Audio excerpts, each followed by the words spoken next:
오늘 예레미야 33장 1절부터 3절까지의 말씀을 가지고 기도를 통해 비상하십시오 라는 제목으로 하나님 말씀을 함께 묵상합니다. 예레미야 33장은 하나님과 예레미야의 이야기입니다. 예레미야가 기도를 통해 비상하는 삶을 살았던 모습을 보여주는 말씀으로서 예레미야는 자기 자신을 어린 아이로 생각할 때 하나님은 그를 열방의 선지자로 부르시면서 그에게 18절 19절이 말씀하고 있는 것처럼 그가 장차 견고한 성읍, 새기둥, 노성벽이 될 것이라고 말씀하셨습니다.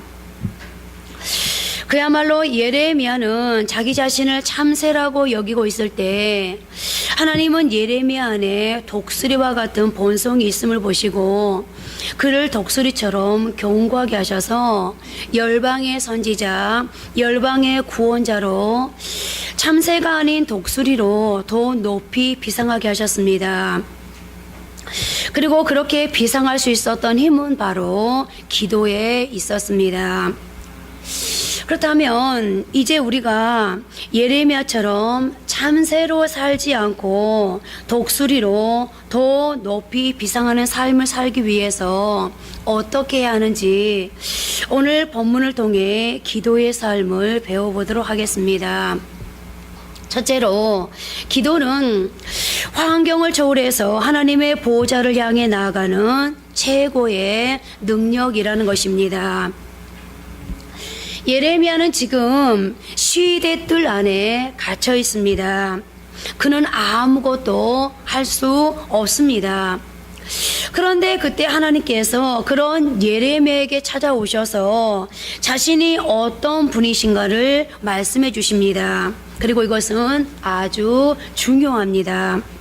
오늘 본문 1절 2절입니다.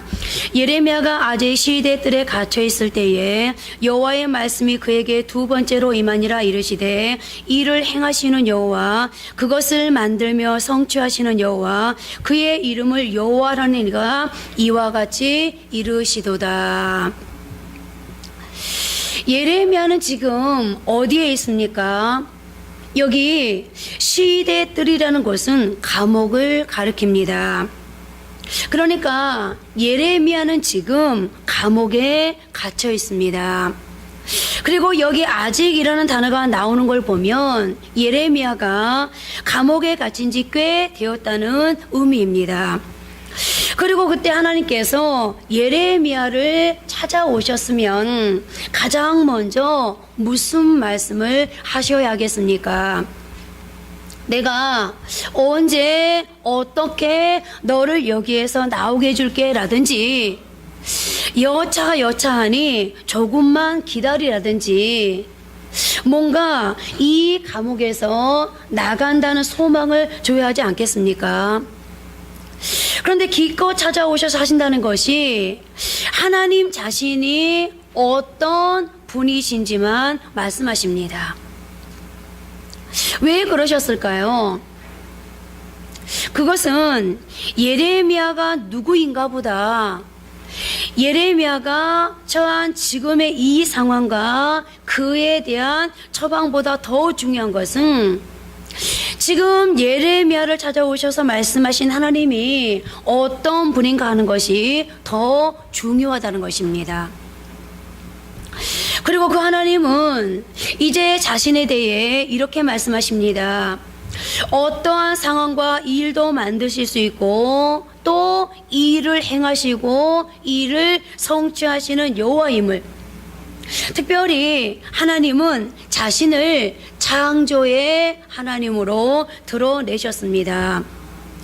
그리고 그것은 하나님 자신이 이전에 행하지 않으셨던 새 일을 행하시고 새 일을 보여주시겠다는 것을 암시하신 것이었습니다. 한마디로 하나님은 어떤 일도 하실 수 있다는 것인데요. 다시 예레미야의 처지로 돌아가 봅니다. 그는 지금 어떤 상태입니까? 감옥에 갇혀 있습니다. 그는 고립되어 있습니다. 아무도 만날 수 없고 아무에게도 도움을 얻을 수 없습니다. 그야말로 그가 처한 상황은 동서남북이 다 막혀 있는 상황입니다. 자기 마음대로 할 수 있는 게 아무것도 없습니다. 그런데 하나님이 찾아오셔서 자신이 누구인가를 말씀하시면서 이제 자신은 천지를 창조한 하나님으로서 새 일을 행할 수도 있고 그것을 만들며 성취할 수 있다는 것을 말씀하십니다. 무슨 말입니까? 사방이 다 막혀 있어도 하늘은 열려 있다는 것입니다. 하나님의 천지를 창조하시는 능력은 아직도 유효하다는 것입니다. 그러면서 아무것도 할 수 없는 예레미야에게 어떤 처방을 주십니까? 기도하라고 말씀하십니다. 기도할 수 있는데 왜 낭망하느냐고. 기도하면 천지를 창조하신 하나님께서 그 기도에 응답해 주시고 또한 예레미야가 알지 못하는 크고 은밀한 일을 보여주시겠다고 말씀하십니다. 무슨 말이죠? 천지를 창조하신 하나님, 새 일을 만들기도 하시고 행하기도 하시고 그것을 지어 성취하기도 하시는 그 하나님을 움직이게 하는 그 키워드, 감옥에 갇혀있는 자신을 찾아와 주신 그 하나님의 능력을 사용하게 하는 도구, 그것이 바로 기도라는 것입니다. 오늘 본문 3절입니다. 너는 내게 부르짖으라. 내가 내게 응답하겠고 내가 알지 못하는 크고 은밀한 일을 내게 보이리라. 그렇습니다. 하나님은 인생의 감옥에서 드리는 기도를 소중히 여기십니다. 기도는 환경을 초월해서 은혜의 보호자 앞으로 나아갈 수 있게 하는 날개입니다. 인생의 여정에서 고통스러운 감옥에 있을 때 우리의 기도의 날개는 더욱 빛을 발합니다. 그래서 감옥을 통과함으로 더욱 잘되고 더욱 형통하고 더욱 비상하는 삶을 살았던 사람들을 우리는 성경에서 만나게 되는 것입니다. 요셉은 감옥을 통과했습니다. 그는 2년 동안 칠흑 같은 감옥에서 지냈습니다. 그러나 그 2년 동안 그의 인생에 대한 아무런 기록도 남아있지 않습니다. 거기서는 아무것도 할 수 없었던 것인데요. 그때 요셉은 그 시간 동안 여러분 무엇을 했다고 생각하십니까? 저는 그 2년 동안에 요셉이 할 수 있었던 것은 기도였다고 생각합니다. 그리고 요셉은 기도했을 것입니다. 기다리며 기도했을 것입니다. 그리고 그렇게 아무것도 할 수 없는 모든 것이 막혀버린 그 상황, 그러나 오직 위로 나 있는 통로를 향해 기도하던 바로 그 시간 하나님은 놀라운 일들을 계획하시고 그 일들을 차근차근 진행하셨습니다. 요셉이 감옥에 있는 동안 하나님은 그를 위해 바로로 하여금 꿈을 꾸게 하시고 또한 7년의 풍년과 7년 흉년을 예비하셨습니다. 요셉 인생의 어느 때보다도 일을 만드시고 행하시고 성취하시는 창조의 하나님을 가장 많이 경험했던 순간이 아닐 수 없는데요. 그야말로 요셉의 깊은 옥은 그의 인생의 성공의 날개, 축복의 날개를 준비하는 가장 가치 있는 자리였던 것입니다. 감옥은 갇혀 있는 곳입니다. 외로운 곳이고 답답한 곳이고 두려운 곳이며 미래가 없는 곳입니다. 그러나 가장 놀라운 기도는 감옥에서 이루어집니다. 가장 절박한 기도는 광야에서 드려집니다. 우리도 때때로 이 감옥에 갇힌 것 같은 상황을 만날 때가 있습니다. 아무것도 할 수 없는 상황. 그런데 하나님이 찾아오셔서 그런 상황을 만난 그런 우리에게도 말씀하십니다. 감옥에서 할 수 있는 것이 있다고. 내 육신의 몸은 갇혀서 아무것도 할 수 없지만 기도는 많은 것을 할 수 있게 한다고. 내 상황은 묶여서 어떤 것도 기대할 수 없지만 하나님은 새 일을 이루시겠다라고 우리에게 말씀합니다.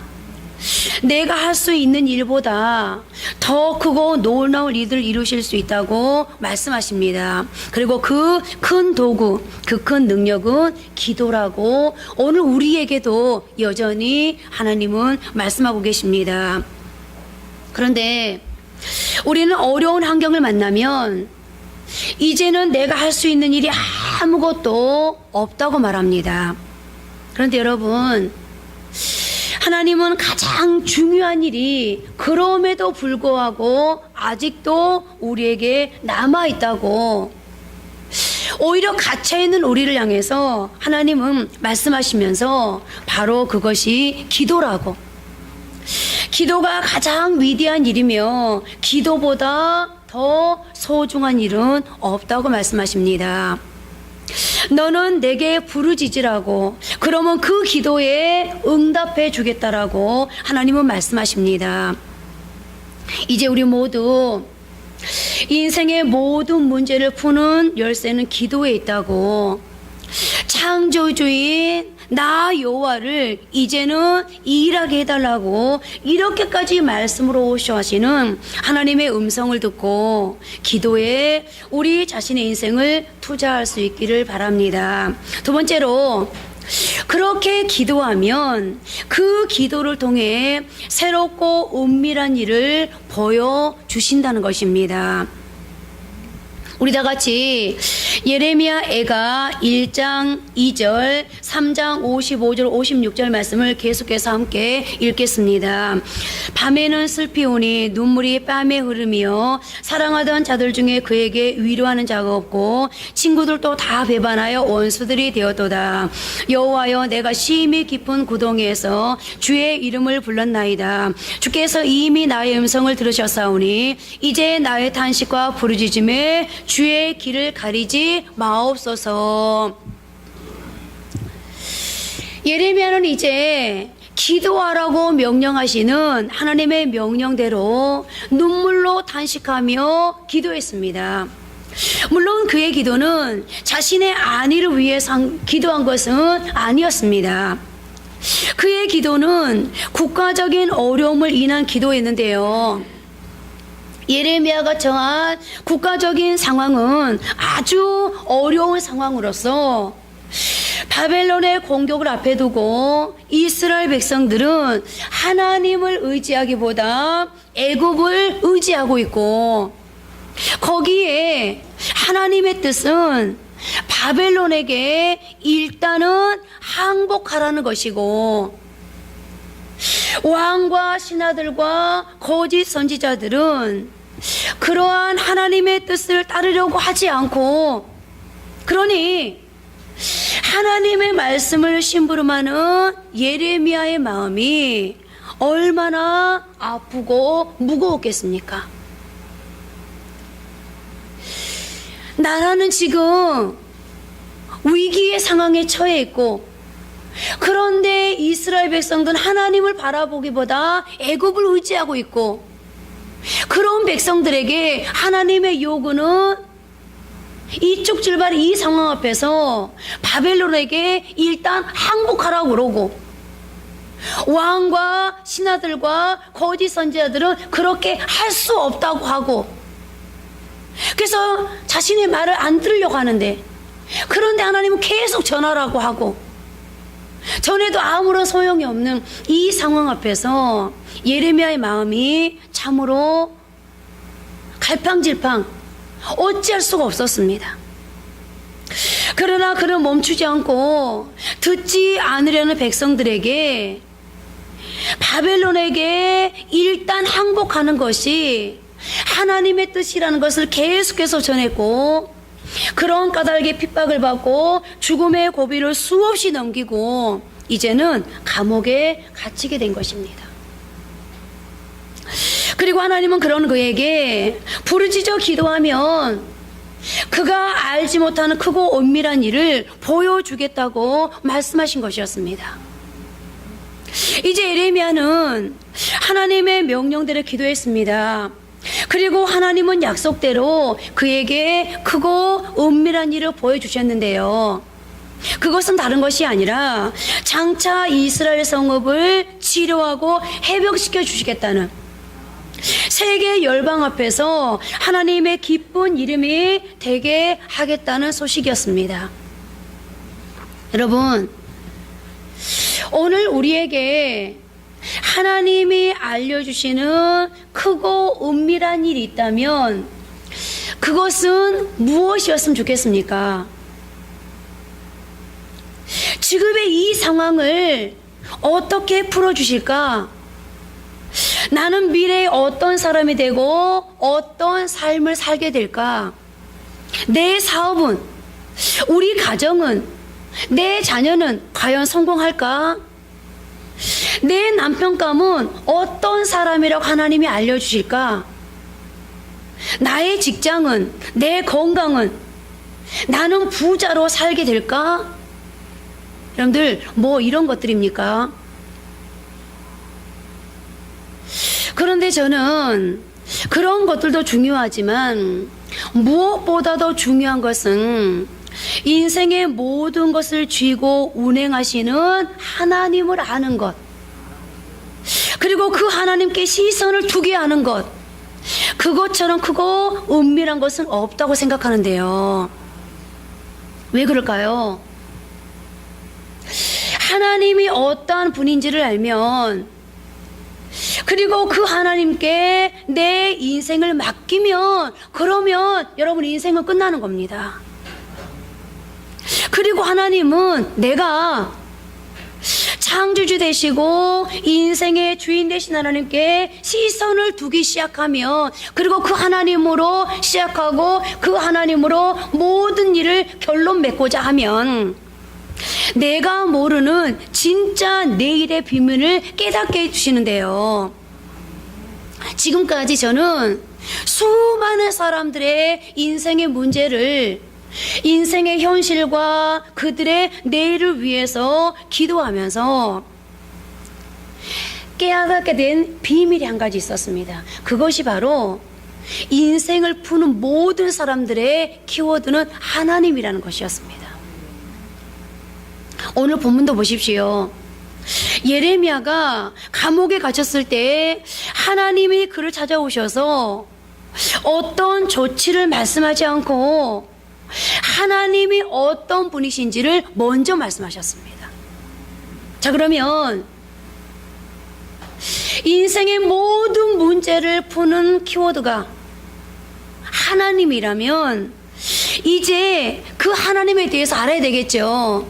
왜 오늘 예레미야에게 찾아오셔서 감옥에 갇혀있는 예레미야에게, 그것도 하나님의 말씀을 전하다가 감옥에 갇힌 예레미야, 사명이 아직 끝나지 않은, 아직도 여전히 하나님 앞에 사명을 감당해야 되는, 하나님의 메신저로서 이 일을 감당해야 되는 예레미야. 그러면 지금 하나님께서 감옥에서 풀어줄게, 뭔가 하나님의 조치가 있어야 되는데, 내가 누구인지는 먼저 말씀하시는 그 하나님, 왜 그렇게 먼저 하나님 자신에 대해서 말씀하셨는지, 왜 그렇게밖에 할 수 없었는지 그 이유를 우리는 알아야 되겠죠.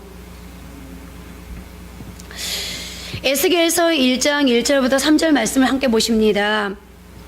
30째에 넷째 달 초다세에 내가 그발강가 사로잡힌 자 중에 있을 때에 하늘이 열리며 하나님의 모습이 내게 보이니 여호야긴 왕이 사로잡힌 지 5년 그 달 초다세라. 갈대아 땅 그발강가에서 여호와의 말씀이 부시 아들 제사장 나 에스겔에게 특별히 임하고 여호와의 권능이 내 위에 있으니라. 하나님을 알아야 된다면서 왜 느닷없는 에스겔? 여러분들, 지금 에스겔에서 이 1장 1절부터 3절 말씀의 배경은 유다 왕국의 몰락기를 지금 기록하고 있는데요. 예레미야가 예언했던 대로 당대의 강국이었던 바벨론 제국의 세 차례 침략으로 유다는 결정적 패배를 당하고 완전한 멸망에 도달하면서 유다의 수많은 젊은이들과 귀족들이 바벨론으로 포로로 끌려가는 운명을 감수하게 됩니다. 그리고 바로 그 포로 중에 에스겔과 다니엘이 포함되어 있었는데요. 에스겔이 바벨론 포로로 끌려갔을 때 나이가 아마 25살 정도였을 것입니다. 그리고 에스겔이 하나님께로부터 메시지를 받은 것은 에스겔 1장 1절이 밝히고 있는 것처럼 아마 그의 나이 30세였을 것입니다. 그러니 생각해 보십시오. 젊은 나이에 이국 땅에서 포로 생활하고 있는 에스겔, 아마 그는 마음속에 숱한 질문과 의문이 꼬리를 물고 지나갔을 것입니다. 정말 하나님은 살아계실까? 살아계시다면 우리에게 무엇 때문에 이런 어려움을 주셨을까? 그분은 과연 전능하신가? 우리가 지금 포로로 끌려와서 이 모양 이 꼴로 살고 있는데 하나님은 도대체 무엇을 하신다는 건가? 모든 것을 알고 계시는 하나님은 포로 생활하는 우리의 고독과 고통과 말할 수 없는 절망을 알고 계실까? 아니 도대체 우리 민족이 겪는 이 고통의 원인은 무엇일까? 우리 조국의 미래, 나의 미래는 과연 어떻게 될까? 아니 나의 미래는 과연 있는 건가? 앞으로 나는 무엇을 해야 할까? 나는 과연 이 나라를 위해 무엇을 해야 하지? 여러분, 혹시 여러분에게도 이런 질문이 있으십니까? 우리 젊은이들 중에 나의 미래는 과연 어떻게 될까? 나의 미래는 과연 있을까? 내가 계획하고 있는 나의 미래 속에 하나님은 과연 역사해 주실까? 축복해 주실까? 젊은이들 뿐만 아니라 우리 모두가 다 가지고 있는 공통된 질문인지도 모릅니다. 어쩌면 바로 이러한 질문이 우리를 괴롭히고 궁금하게 하니까 이 시대의 수많은 사람들이 예언의 은사가 있다는 분들을 찾아다니는 건지도 모르겠는데요. 오늘 에스겔도 풀리지 않는 수많은 질문들이 있었습니다. 그리고 이런 고독과 고통과 의문 속에서 살아가던 어느 날, 포로 생활 5년 만인 어느 날, 갈대할 땅 그발 강가에서 한숨과 고통을 기도로 바꾸어서 이제는 한숨 쉬고 고통하고 질문하고 하나님 앞에 의문만을 품고 있었는데, 그런 에스겔이 어느 날 마음에 감동이 옵니다. 내가 이렇게 하나님 앞에 질문만 하고 있을 것이 아니라, 고통만 하고 있을 것이 아니라, 한숨만 쉬고 있을 것이 아니라, 내가 이 고통과 이 질문들을 기도로 바꿔야 되겠다.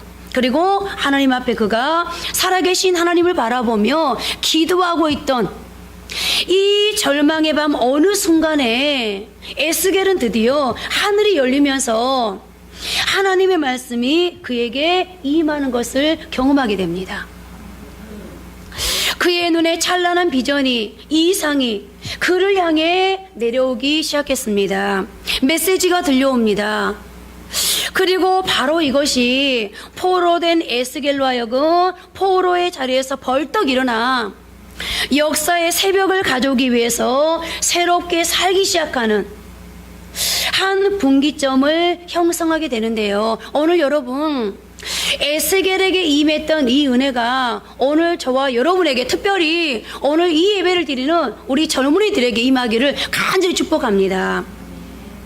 자, 그럼 에스겔이 본 비전이 무엇이었는지, 아니 하나님은 에스겔의 그 수많은 질문에 어떻게 답하고 계시는지, 어떤 크고 은밀한 것을 알게 하시는지를 보십시오. 세 개의 비전을 보여주시는데, 에스겔서 1장 4절부터 14절을 가만히 보면 가장 먼저 내 생물을 보여주시는데요. 이 네 생물은 네 가지 얼굴을 가진 생물이었습니다. 첫째 얼굴은 사람입니다. 그 다음은 사자이고, 그 다음은 소, 그 다음은 독수리였습니다. 첫째는 뭐였다고요? 사람. 그 다음에 뭐요? 사자. 그 다음에 소. 그 다음에 독수리. 모두 네 개의 얼굴을 가지고 있습니다. 사람은 피조물 중 가장 위대한 존재이고, 사자는 들심중승 가장 위대한 존재이며, 소는 가축 중에 가장 위대한 존재라고 할 수 있으며, 독수리는 새들 가운데 가장 위대한 존재라고 할 수 있습니다. 그런데 이 네 생물을 통해서 하나님이 전달하고자 하는 메시지가 있었습니다. 사람의 얼굴, 그리고 사자의 얼굴, 소의 얼굴, 그리고 독수리의 얼굴. 하나님은 이 네 개의 생물을 에스겔에게 보여주시고, 이 네 개의 생물을 하나님이 다스리고 부리신다는 것을, 다시 말하면 하나님이 모든 것을 통치하신다는 것을 묘사하고 싶어 하셨는데요. 여러분, 사람은 그 지능에서 뛰어납니다. 사자는 용기에서 뛰어나고, 소는 힘으로 봉사는 우직함을 기억하지 않을 수 없고, 독수리는 비상력을 또한 기억하지 않을 수 없습니다. 그런데 이 모든 것, 즉 지능, 용기, 우직함, 비상력, 이 모든 것을 하나님께서 사용하시며 다스린다는 것입니다. 이는 하나님이 주권자이심을 나타내는 얼마나 아름다운 설명인지 모르는데요. 무엇보다 오늘 하나님이 보여준 이 네 가지 생물이 단순히 어떤 상징, 그러니까 이 네 가지를 보여주면서 내가 이 네 가지 생물을 다스리고 부린다 라는 이 상징성에서 하나님의 메시지가 멈춘 게 아니라는 겁니다. 중요한 것은 이 네 가지 생물은 어떤 상징성에서 그 의미가 멈춘 것이 아니라 어떤 사실적 존재의 기능이라는 것.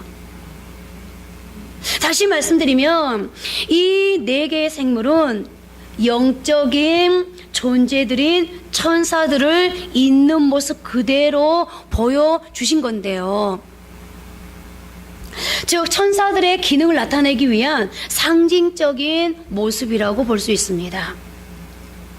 에스겔서 10장 15절 말씀입니다. 그룹들이 올라가니 그들은 내가 그발강가에서 보던 생물이라. 에스겔이 그발 강가에서 보았던 생물, 그 생물을 그는 10장에서 그룹들이라고 밝히고 있고, 그룹들이란 천사들을 말합니다.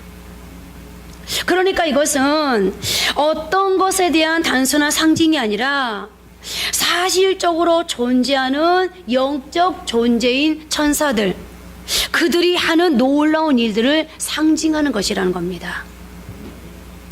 그러니까 하나님께로부터 지능을 전달하는 지능의 전달자로, 용기를 전달하는 용기의 전달자로, 우직함을 전달하는 우직함의 전달자로, 비상하는 능력을 전달하는 비상의 전달자로, 그 기능대로 하나님께 쓰임받는 영적 존재인 천사들이라는 것입니다. 더 쉽게 말씀드리면, 예를 들어 내가 세상을 살아가면서 필요한 지능, 그리고 용기, 우직함, 비상하는 능력, 이런 것들을 하나님은 하나님의 부르시는 천사들을 통해서, 그리고 그 천사들이 가지고 있는 그 기능들을 통해서 우리에게 공급하신다는 것입니다. 여러분들 성경을 보시면 아시겠지만 다니엘이 이런 루트를 통해서 지혜를 공급받지 않습니까? 뿐만 아니라 사무엘하 22장 11절을 보면 구름을 타고 나르시는이라는 표현이 나오는데, 이것은 천사들을 타시면서 천사들을 부리시사 이 인류 역사 안에 진행되는 여러 가지 사건들 속에 개입하시고 간섭하시면서 뜻을 이루시는 하나님의 모습을 이 사무엘하 21장 11절은 표현하고 있는 거예요. 천사들은 때때로 하나님을 옹이하고 하나님을 섬기는 일을 하기도 하고, 또 어떤 천사들은 그 하나님으로부터 명령을 받아 심부름을 수행하기도 한다는 것. 그러니까 다양한 기능을 가진 천사들이 하나님께 있다는 것입니다. 조금 전에도 다니엘 얘기를 했습니다만, 우리가 다니엘서를 보면 다니엘이 21일에 기도를 시작했을 때 하나님의 명령을 받고 다니엘의 기도에 응답을 가져다 주기 위해, 다니엘의 기도에 응답하기 위해 미가엘이라는 천사가 출동하지 않습니까? 오늘 에스겔에게 보여주신 이 네 생물을 통해서 나타내시고자 하는 하나님의 메시지가 바로 이것이었습니다. 하나님은 여러 가지 기능을 가진 천사들을 부리셔서 역사 속에서 아직도 다양하게 일하고 계시다는 것. 오늘 하나님은 에스겔에게 이 메시지를 주고 싶었던 거예요. 그발 강가에서 포로 생활을 했던 에스겔은 하나님은 우리를 잊어버렸습니까? 도대체 어디 계십니까? 라고 외쳤을지도 모릅니다. 마치 하나님께서 이스라엘 백성들 향해서 침묵하고 계시는 것처럼, 이스라엘 백성들 향해서 아무것도 안 하고 있는 것처럼 그렇게 느껴졌던 에스겔의 심정, 그리고 그때 그 상황, 모든 것이 다 포로에서 멈춰버린 것 같은 그 상황. 에스겔은 하나님은 침묵하시고 이 어려운 조국의 역사, 이 젊은이들의 삶의 현장에 아무런 상관도 하지 아니하시고 관심도 없으신, 그러므로 어느 순간에 에스겔은 모든 것을 포기하고 싶었을 것입니다. 그러나 하나님께서 이 네 생물을 에스겔에게 보여주시고, 이 네 생물, 여러 가지 기능을 가진 천사들을 내가 지금도 부르고 부리셔서 내가 여전히 너희 가운데 일하고 있다는 것. 이 사실을 환상을 통해서 발견한 에스겔은 하나님 앞에 벌떡 일어서게 되었습니다. 그렇습니다, 여러분. 그 하나님은 과거에 에스겔 시대에만, 성경 속에서만 어떤 특별한 사람에게만 일하시는 그런 하나님이 아니십니다. 그 하나님은 지금도 하나님의 다양한 천사들을 부리셔서 저와 여러분의 절망의 삶의 현장에 다양하게 내게 꼭 필요한 모습으로 여전히 일하고 계신다는 겁니다. 그런데 이 일을 가능하게 했던 게 뭐라고요? 바로 기도였습니다. 이제 우리가 기도로 하나님을 감동시키고, 그리고 기도로 그 천사들을 계속해서 초청할 수 있기를 바랍니다. 그 다음의 비전은 수레바퀴 비전이었습니다. 에스겔서 1장 15절부터 25절까지의 말씀을 보면 여러 가지 묘사가 등장하고 바퀴에 대한 특성 여러 가지가 나오는데, 이 바퀴는 구름에서 내려오는데 땅에 연결되어 있었습니다. 하늘에서부터 내려와서 땅에 연결되어서 굴러가고 있는 바퀴의 모습, 이것은 역사 속에서 일하고 계시는 하나님의 이미지로서 그분은 저 먼 곳에 계시는 하나님이실 뿐만 아니라 구체적으로 이 땅에 간섭하시는 하나님이라는 것을 오늘 에스겔에게 보여주길 원하셨는데요.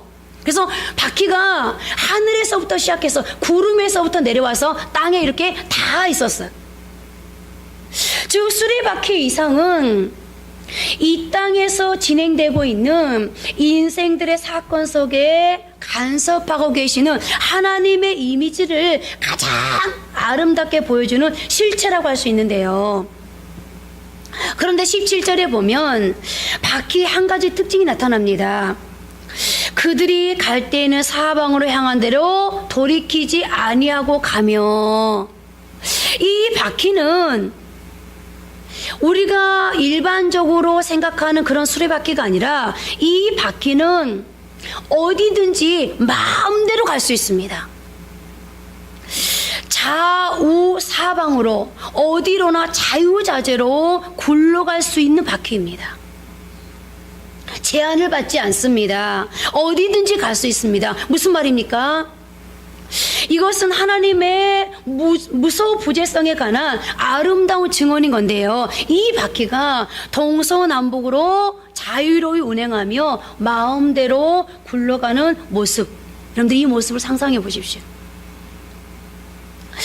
하나님이 돌리시는 바퀴, 하나님이 부리시는 바퀴는 어디든지 자유롭게 운행될 수 있다는 것입니다. 그분은 살아계시고 그러므로 어디든 언제든지 지금 우리 가운데 오실 수 있다는 것입니다. 우주 속에 충만하신 하나님이 자유롭게 지금도 일하고 계시다는 건데요. 자, 그런데 더 놀라운 사실이 있습니다. 18절 말씀 함께 합독하십니다. 그 둘레는 높고 무서우며 그 네 둘레로 돌아가면서 눈이 가득하며, 여러분 한번 상상해 보십시오. 바퀴가 있는데 그 바퀴에 뺑 둘러서 뭐가 있다고요? 뭐가 있다고요? 눈이 있어요. 눈이 하나둘이 아닙니다. 눈으로 가득 찬 바퀴를 한번 상상해 보십시오. 계속 돌아가는 이 바퀴에 눈이 가득 차 있습니다. 무슨 말입니까? 하나님은 무소부지하실 뿐 아니라 하나님의 눈은 어디에서나 무엇이든지 다 보고 계시다는 겁니다.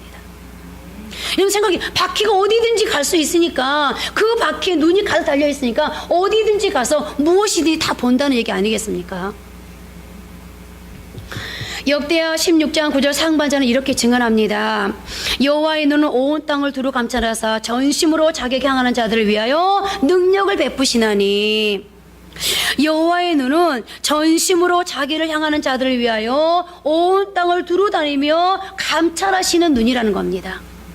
그리고 그 하나님의 눈은 졸지도 주무시지도 않으신다고 시편 121편 4절이 증언하고 있습니다. 바로 이런 하나님이 계시기 때문에 우리가 내 자녀를 미국에 보내든 호주에 보내든 내 자녀를 원주에 보내든 어딜 보내든지 간에 내가 여기서 기도하면 나의 기도를 들으신 하나님께서 수레바퀴를 타시고 어디든지 가시고 그곳에서 다 보고 계신다고 믿기 때문에 우리가 하나님 앞에 우리 자녀를 맡겨드릴 수 있는 거예요. 그건 자녀뿐만 아니라 우리 인생이 언제 어떻게 될지 모르잖아요. 하나님 앞에 다 맡겨드릴 수 있는 거죠. 하나님은 어디든지 마음대로 갈 수 있는 눈이 많이 달린 수레바퀴의 모습으로 오늘 포로로 끌려온 에스겔의 절망을 보고 계셨습니다. 자신의 미래를 한탄하는 한 젊은이를 하나님은 보고 계셨습니다. 그렇습니다.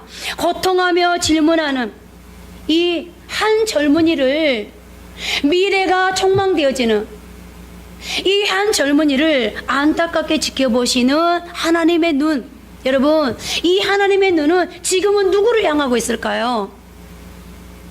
오늘 한번 따라 하십니다. 나를 지켜보고 계십니다. 혜민이가 필드에 나가서 공을 막 치잖아. 거기에 누가 지켜보고 계시다고? 미래가 촉망되어지는 하나님이 수레바퀴를 타고 가셔서 거기에서 혜민이를 지켜보고 계신다고. 여러분, 그거는 우리 모두에게 다 적용되는 말씀입니다. 그 눈은 오늘 여기에도 있습니다. 쉴 새 없이 움직이는 바퀴에 눈을 가지고 사방으로 자유자재로 굴러다니면서 모든 것을 통찰하시는 이 아름다운 눈동자, 이 능력의 눈동자, 이 사랑의 눈동자, 모든 것을 할 수 있는 이 눈동자는 하나님의 사람들 모두에게 지금도 함께하고 있다는 것. 그러니 여러분, 이제 마음의 눈을 감고 하나님이, 그리고 다양한 기능을 가진 이 네 생물들이, 천사들이, 그룹들이 멈춰있지 않고 바퀴를 타고 다니면서 사역하는 장면을 한번 상상해 보십시오. 우리 인생 역사의 모든 실상을 통찰하시면서 섭리의 수레바퀴를 돌리시며 역사를 주관하시는 그 그림을 한번 상상해 보십시오. 우리는 얼마나 대단한 존재들입니까? 천사들이, 다양한 기능을 가진 천사들이 쉬지 않고 우리를 위해서 지금도 일하고 있습니다. 내가 인생의 옥에 갇혀있는 이 순간도 에스겔서 1장 4절의 말씀처럼 폭풍과 큰 구름이 내 인생을 가로막는 이 순간에도 여러분들 쉬지 않고 하나님의 천사들은 일하고 있습니다. 그러니 여러분, 이제 힘을 내십시오. 자, 이렇게 하나님은 내 생물을 보여주시고 눈이 가득 달린 수레바퀴를 보여주시더니 이제 마지막으로 내 보호자의 비전을 오늘 하나님이 에스겔에게 보여주십니다. 에스겔서 1장 26절부터 28절까지의 말씀인데요, 그것은 보호자 위에 앉아 계시는 하나님의 형상이었습니다. 결국 시선을 어디로 향하게 하시는 겁니까? 하나님입니다. 하나님은 우리가 인생 가운데서 겪는 여러 가지 어려움으로 인해 기도할 때 그때마다 다양한 기능을 가진 천사들을 부리셔서 우리의 삶을 개입하신다는 것을 먼저 알게 해주시고, 내가 어딜 가든지 어떤 상황을 만나든지 다 지켜보시면서 언제든지 내게 달려오시다는 것을 먼저 알게 해주시고, 이제 그러나 그 모든 것을 주관하시는 분은 하나님이라고, 그 하나님께로 시선을 다시 돌리게 하시는 것입니다. 지금의 이 상황, 도저히 에스겔이 이해할 수 없었던 이 상황, 그러나 이 모든 것의 답은 하나님인 것을, 모든 것을 푸는 열쇠는 하나님인 것을 에스겔로 하여금 먼저 알게 하시고, 이제 그 하나님께 시선을 맞추고 백성들에게, 절망하고 있는 백성들에게 하나님의 회복을 전할 것을 기대하시면서, 내가 너에게 이 상을 통해서, 환상을 통해서, 비전을 통해서 너에게 소망을 주었던 것처럼, 여전히 절망하고 있는 너에게 비전을 줬던 것처럼 똑같이 절망하고 있는 이스라엘 백성들에게 내가 비전을 주겠고 환상을 통해서 이상을 주겠다, 내가 그들에게 다시 회복시켜 주겠다라고 하나님께서 약속하고 있는 것입니다. 그런데 여러분, 우리가 여기서 잊지 말아야 할 것은 에스겔의 수많은 질문에도, 더 나아가 조국의 미래를 궁금해하는 질문에도, 그 질문에 먼저 질문부터 하나님께서 해결해 주신 것이 아니라 무엇부터 해주셨다고요? 하나님이 어떤 분인가부터 알려주셨습니다. 여러분들도 질문이 많으시죠? 오늘 당장 그 질문의 답을 듣고 싶으시죠? 내가 지금 염려하고 있는, 내가 질문하고 있는 이 문제의 처방이 지금 당장 내려졌으면 좋겠죠. 그런데 여러분, 하나님부터 하셔야 합니다. 결국 하나님이 모든 문제를 푸는 답이라는 거 인정하십시오. 이제 마지막 세 번째로, 기도할 때 하늘의 보좌에서 천사들이 움직입니다. 조금 전에도 말씀을 드렸습니다만 하나님은 천사들을 부리셔서 하나님의 일을 하십니다. 우리가 성경에서 그 위대한 역사들을 많이 보게 되는데요, 여러분, 히스기야가요, 아수르의 군대로 인해서 하나님 앞에 밤새도록 기도합니다. 그런데 기도를 끝내고 나서 아침에 딱 나와 보니까 어떤 기적이 일어났어요?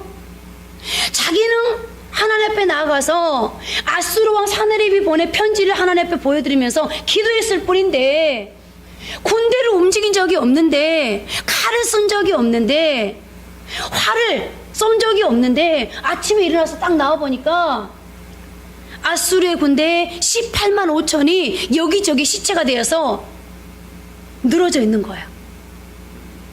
여러분, 그 기적을 어떤 말로 해석할 수 있을까요? 히스기야가 기도하고 있으니까 히스기야 밑에 있는 신하가 밤새도록 군대를 움직여갖고 전쟁을 했을까요? 아닙니다. 어떻게 왕의 명령이 없이 군대를 움직일 수 있습니까? 저는 그렇게 해석합니다.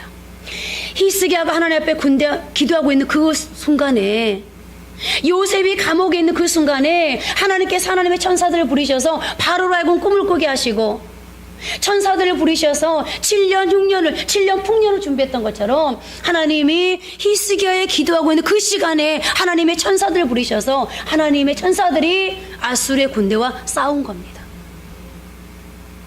여러분, 기드온이 13만 5천 앞에 300명의 군사를 가지고 나아갑니다. 100명에게는 횃불을, 100명에게는 나팔을, 100명에게는 항아리를. 여러분들, 나팔이, 횃불이, 항아리가 무슨 무기가 될 수 있습니까? 물론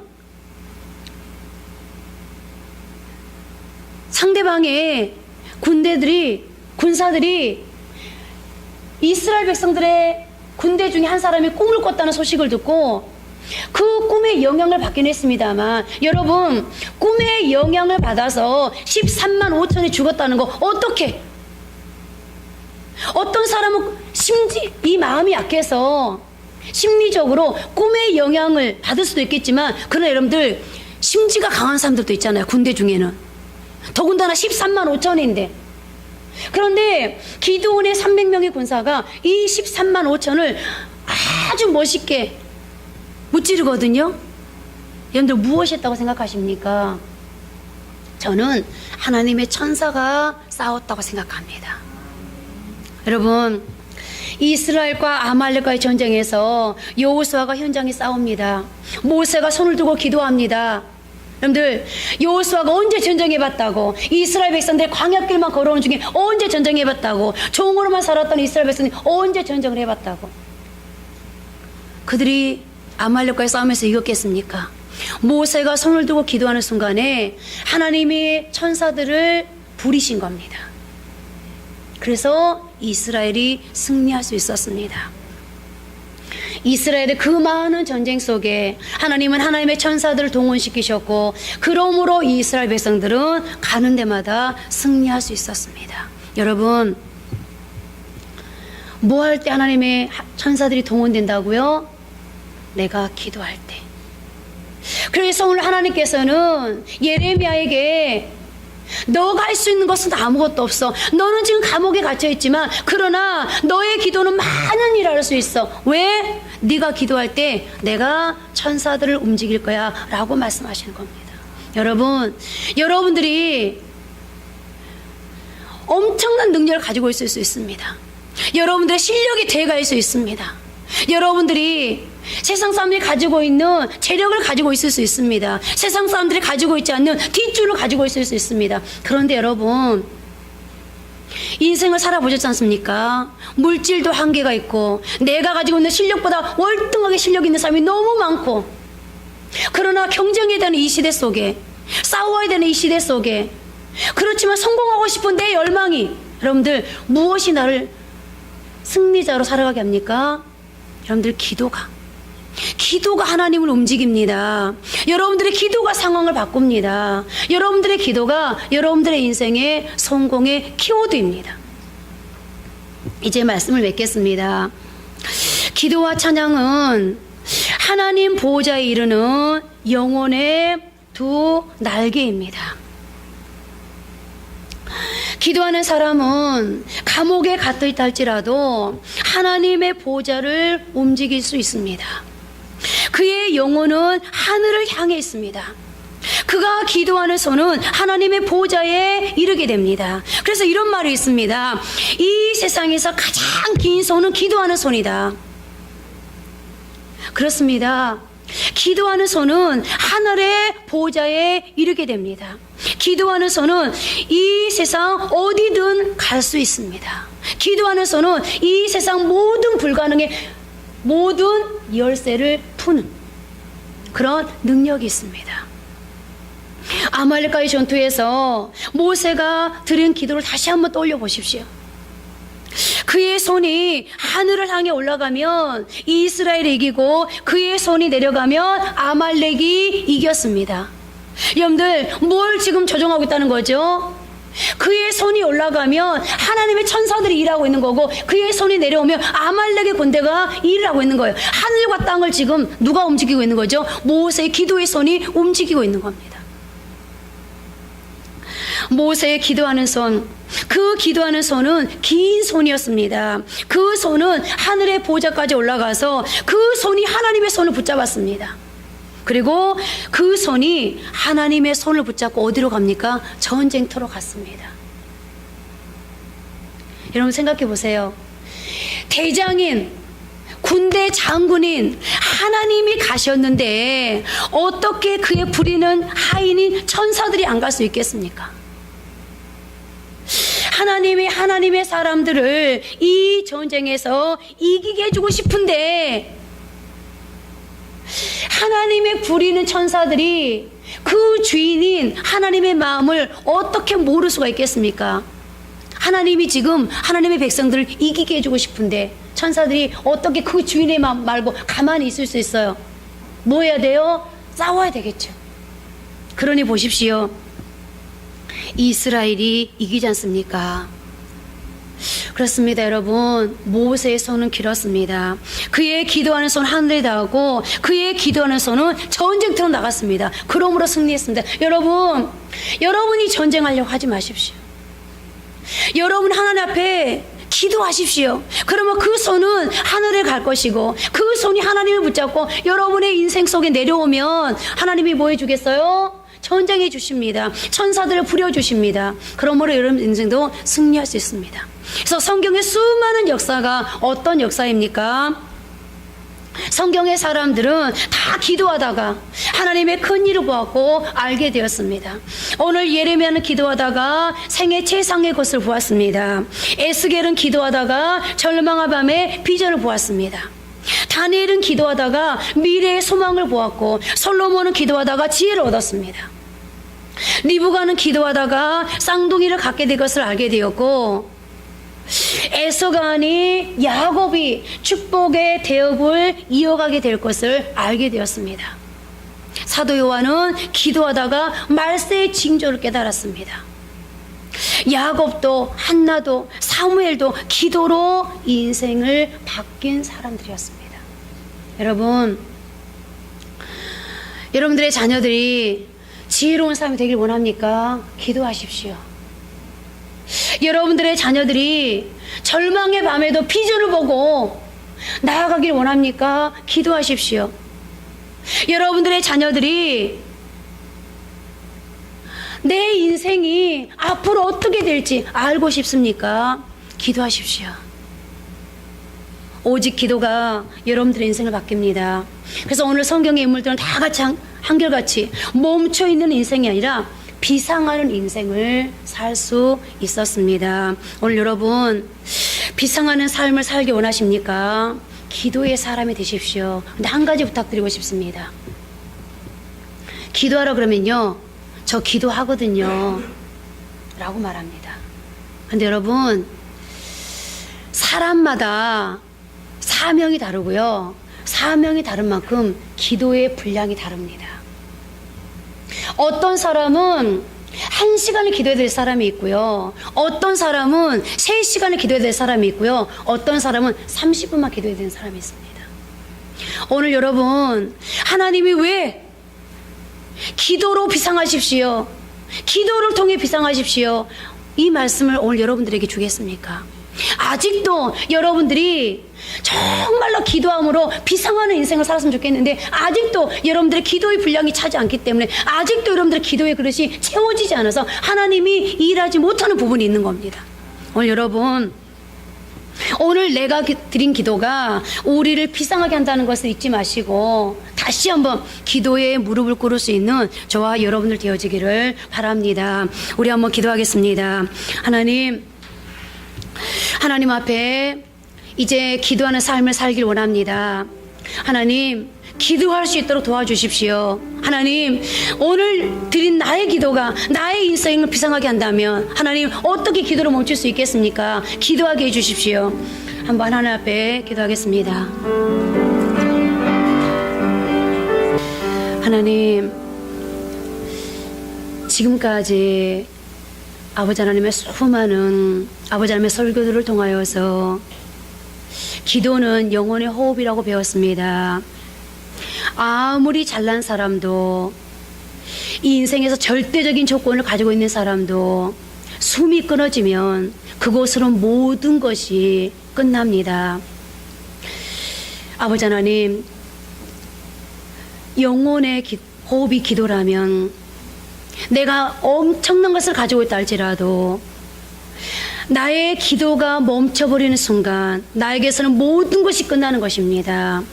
하나님, 오늘 하나님께서 다시 한번 우리에게 그 영혼의 호흡인 기도를 계속하라고, 계속하되 더 많이 하라고, 더 깊이 하라고, 분량을 채우라고, 기도의 그릇을 채우라고 오늘 하나님께서 우리에게 본문 말씀을 통하여서 또 한번 호소하시고 권면하십니다. 하나님, 오늘 기도가 엄청난 위력을 가지고 있기에 하나님께서 이렇게 기도하라고 말씀하신다면 주여, 이제 우리가 어떻게 되겠습니까? 하나님의 말씀을 듣고 그 말씀을 순종하지 않는 자들에게는 어떤 역사도 일어나지 않습니다. 주님이 하인들을 향하여서 물을 떠다 항아리를 채우라 아무리 명령했다 할지라도 그들의 그 명령에 순종하지 않았다면 물이 포도주의 역사를 그들은 체험하지 못했을 것입니다. 하나님, 이 이스라엘 백성들에게 하나님께서 아무리 하늘에서 많은 만나를 내려주셔도 그 만나를 내 손으로 거둬들이라는 그 말씀 앞에 순종하지 않았다면 그들은 굶어 죽었을 것입니다. 하나님, 죽음을 이제 아버지 하나님 맞이하여서 아버지 하나님 이미 죽어 썩어 냄새가 나는 나사로를 아버지 향하여서 말씀하십니다. 거기서 나오라. 그러나 아버지 하나님, 돌을 옮겨놓는 순종이 없었다면 나사로는 깨어나지 못했을 것입니다. 하나님, 결국 무엇이 우리로 하여금 아버지 하나님 새로운 인생, 축복된 인생을 살아가게 합니까? 순종입니다. 그런데 오늘 하나님께서 예레미야에게 하나님 기도하라고 말씀하시는데 감옥에 있는 예레미야를 향해서 기도하라고 말씀하십니다. 무슨 말입니까? 내가 모든 상황이 닥쳐있다 할지라도 하나님, 하늘은 열려있고 아무것도 할 수 없는 상황이랄지라도 기도가 오히려 일을 한다는 것을 오늘 예레미야에게 가르쳐준 거 아니겠습니까? 하나님, 그렇다면 내 상황이 다 갇혀있을지라도, 그러므로 내게 비전이 없을지라도 내가 할 수 있는 것이 있지 않습니까? 하나님, 그것이 기도입니다. 그리고 그 기도는 내가 할 수 없는 모든 것을 하는 어마어마한 것을 해내는 능력이 있습니다. 하나님, 오늘 우리가 처지가 다 다릅니다.